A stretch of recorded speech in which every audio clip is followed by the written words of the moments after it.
बिस्मिल्लाहिर्रहमानिर्रहीम। अस्सलाम वालेकुम व्यूअर्स, मैं मुश्ताक करल और हमारा एक सिलसिला चल रहा है मैथ्स कम्युनिकेशन की मुख्तलिफ थ्योरीज। बाद स्टूडेंट्स ने बात की है कि डिफिजन ऑफ इनोवेशन थ्योरी पे हमें एक लेक्चर दिया जाए, तो मेरी कोशिश होगी कि आपको सादा अल्फाजों में ये समझाने की कोशिश होगी कि diffusion of innovation theory basically है क्या।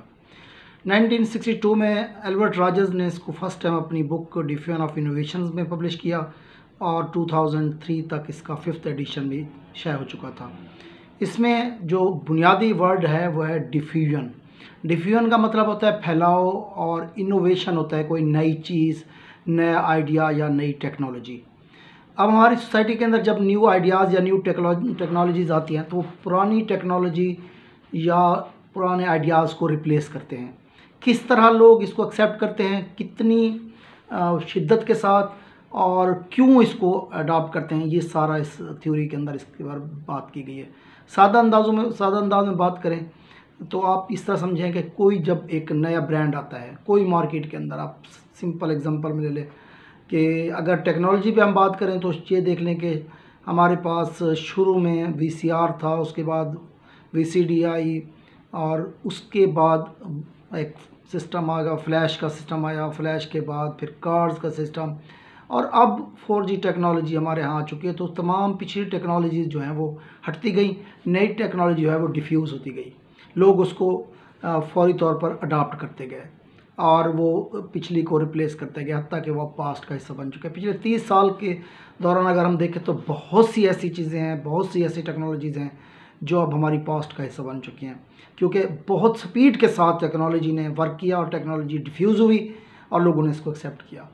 सादा एग्जांपल अगर समझना चाहें, कोई ब्रांड आता है मार्केट के अंदर, गाड़ी आती है, कोई फैशन आता है, कोई कपड़ों का डिज़ाइन आता है, जो कोई ब्रांड मुख्तलिफ चीज़ों के हवाले से जब आता है तो उसको किस तरह लोग एक्सेप्ट करते हैं और किस तरह लोग उसको लेते हैं। राजर्स ने इसको 3-4 कैटेगरी में तकसीम किया। 4 कैटेगरीज में इसको तकसीम किया कि सबसे पहले जो है वो इसको अर्ली अडाप्टर्स आएंगे, दूसरे नंबर पे उसने अर्ली मेजॉरिटी कहा, फिर लेट मेजॉरिटी और आखिर में लैगर्ड्स।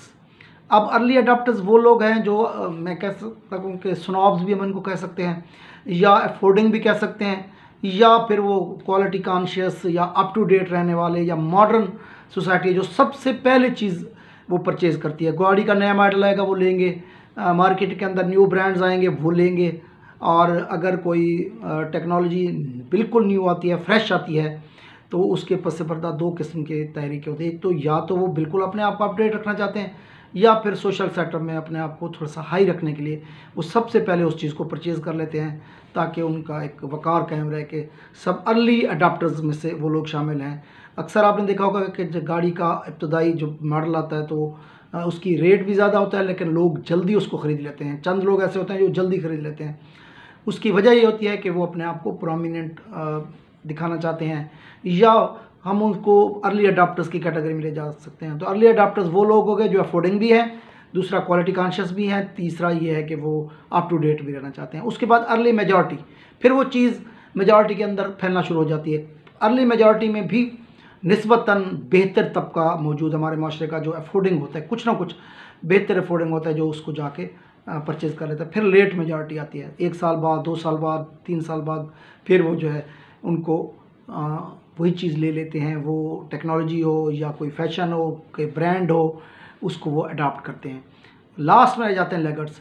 लेगर्ड्स वो लोग होते हैं जिसको सादा अगर आप अल्फाज में समझना चाहें तो वो जो सेल पे जब चीज़ लग जाती है, एक ब्रांड आया था वो 100% पे आया था, नो डिस्काउंट पे आया था, अब उस पर या 30% है या 50% डिस्काउंट भी लग गया, 2 साल भी गुजर गए हैं, उसकी जगह पे नए ब्रांड्स बहुत ज़्यादा आ गए हैं। तो एक लेगर्ड्स जो सबसे पीछे रह जाने वाला तबका है हमारी सोसाइटी का, वो नॉन अफोर्डिंग भी होता है, लेकिन वो सोसाइटी के साथ रहना भी चाहता है।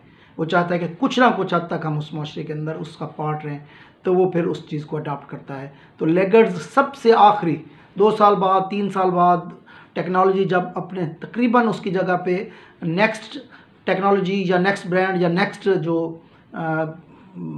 एक लिहाज से कह सकते हैं कि चीज़ आ चुकी होती है, तब वो उसको परचेज़ करते हैं। एक तो रेट उसका कम हो चुका होता है, उनकी जो एक्सेस में होता है वो आराम से उसको अफोर्ड कर सकते हैं, और दूसरा ये है कि वो उसको अडाप्ट करना इसलिए भी ज़रूरी समझते हैं कि उनसे उनके साथ की जो सोसाइटी है वो ऑलरेडी उसको अडाप्ट कर चुकी थी। तो इस तरह एक नई चीज़ जब आती है तो वो 4 स्टेजेस से गुजर के पूरी सोसाइटी का हिस्सा बन जाती है। Early adopters, early majority, late majority और लैगर्ड्स। इसके बाद जो पिछली चीज़ थी या पिछला डिज़ाइन था वो एक लिहाज से समझा जाए तो वो बिल्कुल आउट ऑफ फैशन भी हो जाता है और आउट ऑफ साइट भी हो जाता है। तो वो सोसाइटी से बिल्कुल इसी तरह हमारे यहाँ आइडियाज़ जब आते हैं, कोई न्यू आइडियाज़ आते हैं, कोई न्यू थ्योरीज पेश होती हैं मैस कॉम में या किसी भी जगह पे, उसको भी शुरू में वो लोग एक्सेप्ट करते हैं जो अर्ली अडॉप्टर्स होते हैं, फिर उसके बाद अर्ली मेजॉरिटी उनको एक्सेप्ट करती है, फिर लेट मेजॉरिटी, आखिर में लेगर्ड्स। वो फिर आइडियाज़ उस सोसाइटी का हिस्सा बन जाते हैं।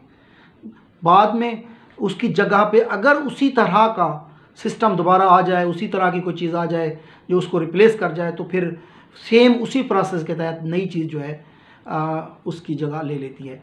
अगर आप इसको पॉलिटिकली समझ लें तो हमारे यहाँ पाकिस्तान पीपल्स पार्टी और पाकिस्तान मुस्लिम लीग नून पहले से मौजूद थी। जब पीटीआई आई तो इसको शुरू में अर्ली अडॉप्टर्स बहुत कम तादाद, ये भी ध्यान में रख लें कि अर्ली अडॉप्टर्स की तादाद बहुत कम होती है। बहुत कम तादाद में लोग न्यू आइडियाज़ को एक्सेप्ट करते हैं, न्यू थ्योरीज को एक्सेप्ट करते हैं या न्यू टेक्नोलॉजी को एक्सेप्ट करते हैं।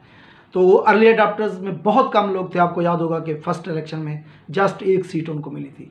फिर उसके बाद लेट मेजॉरिटी आई, उसके बाद अर्ली मेजॉरिटी, फिर लेट मेजॉरिटी और फिर लैगर्ड्स, और फिर ये पता चला कि जी गवर्नमेंट बन गई।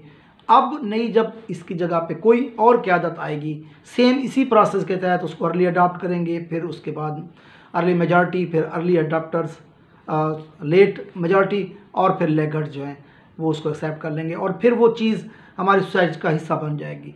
आपने देखा कि शुरू में आइडियाज़ जो हैं वो पूरे माशरे में फैल गए, जो पीटीआई के आइडियाज़ थे। बाद में फिर जो अब हो रहा है वो और एक, हमारा इस वक्त वो टॉपिक नहीं है, लेकिन आपको बताने का मकसद ये है कि इससे पहले एग्जिस्टिंग सिस्टम जो मौजूद था वो या तो पीटीआई पाकिस्तान पीपल्स पार्टी थी या पाकिस्तान मुस्लिम लीग नून थी। उसको जब रिप्लेस किया गया तो एक न्यू आइडियाज़ भी आने थे, एक न्यू पार्टी भी आनी थी। सेम इसी तरह टेक्नोलॉजी के साथ होता है, सेम इसी तरह किसी फैशन के साथ होता है, सेम इसी तरह किसी ब्रांड के साथ होता है।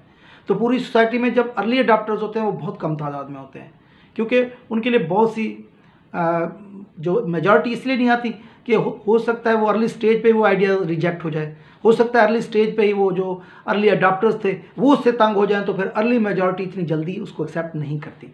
ये है basically diffusion of innovation. Innovation new cheese, new ideas, new technology, और डिफ्यूजन सोसाइटी के अंदर सरायत कर जाना, सोसाइटी के अंदर फैल जाना, जो पहले से एग्जिस्टिंग आइडियाज़ हैं उनको रिप्लेस करके अपनी जगह बनाना और फिर उनका उस सोसाइटी के अंदर एक स्टेप वाइज कैटेगोरिकली उस सेटअप के अंदर छा जाना। ये जो है वो डिफ्यूजन ऑफ इनोवेशन थ्योरी है। तो उम्मीद है आपको लेक्चर पसंद आएगा। आप चाहें तो इसको